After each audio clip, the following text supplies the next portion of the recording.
Sa sports aksido, bating na sa Las Vegas, Nevada si pambasang kamao Manny Pacquiao para sa kanilang laban ni Timothy Bradley.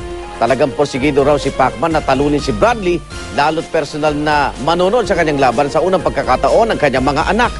Mula sa Las Vegas, Amerika, saksi si Pia Arcangel.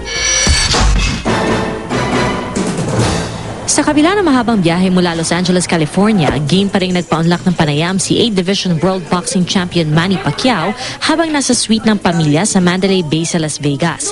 Sabik daw siyang makaharap sa ring si Timothy Bradley, lalo't sa unang pagkakataon ay personal na mapapanood ng mga anak niya ang kanyang laban. Excited ako at kasama ko yung pamilya ko, mga ano ko. Kwento ni Jinky, pati mga bata excited na rin ngayong di na lang sa harap ng TV sila manonood ng laban. Parang excited din sila.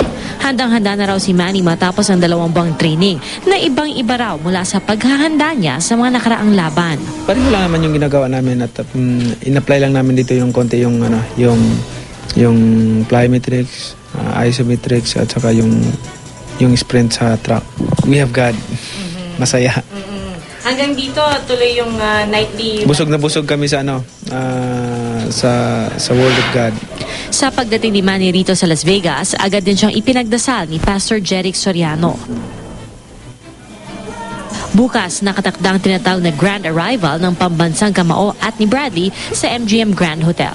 Mula sa Las Vegas, Nevada, ako si Pia Arcangel, ang inyong saksi.